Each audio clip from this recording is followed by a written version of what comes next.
Yeah, Paul, I think the definition of a high-performing leader in our business really these days is a complex one, and one which we've spent quite a lot of time over the last few years looking at. We made a film, The Power of Advice, and we wrote a book on the loneliness of leadership. And through that, interviewing hundreds of leaders around the world in our business, it really comes down to what their execution, their people, and cognitive capabilities are.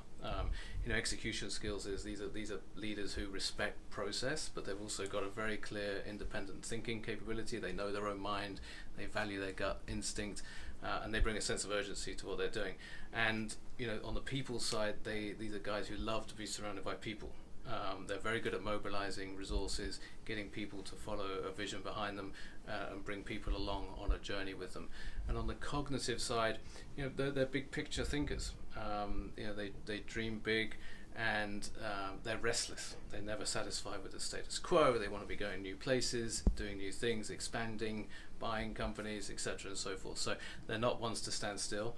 And within the hotel business, the fact that they're in the hotel trade or the hospitality business, let's say, there's a natural curiosity there and a sense of adventurous spirit. These are people who want to go to new places, they want to go to new markets, they want to experience new things, and I think that engenders actually an openness of mind, of mentality around these leaders.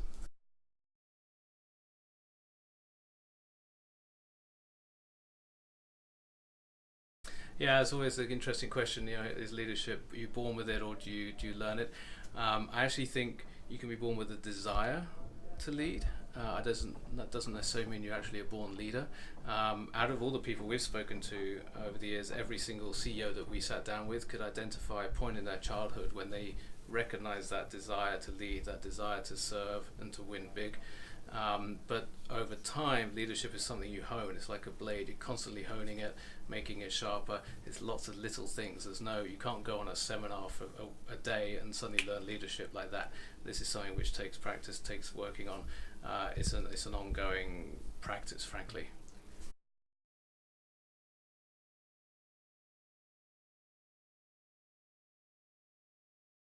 Yeah, it's one of the conundrums of our time. This perhaps is a myth, I think, of actually having it all. And certainly out of the industry leaders that we've spent time with and spoken to, we hear a lot of stories of second, third marriages, health issues, weight gain, weight loss, stress, difficulty in maintaining relationships.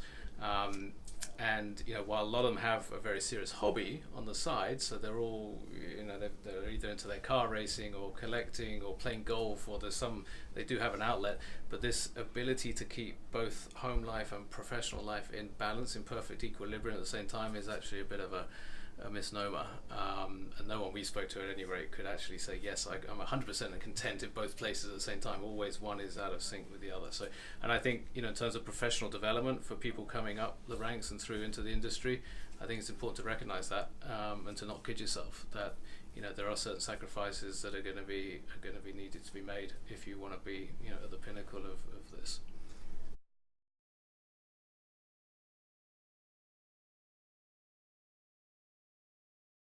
A lot of the leadership traits are universal across sector.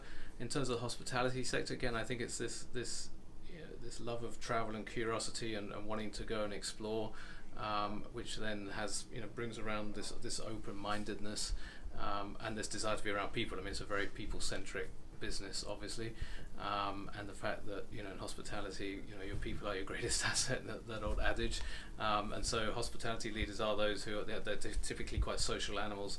They like to be surrounded by interesting people and interesting places and doing new things. So I would say that marks hospitality leaders out perhaps from the pack. But in terms of the other tenets of what it takes to be a leader, that's fairly universal, whether you're in the Marine Corps or running a widget factory.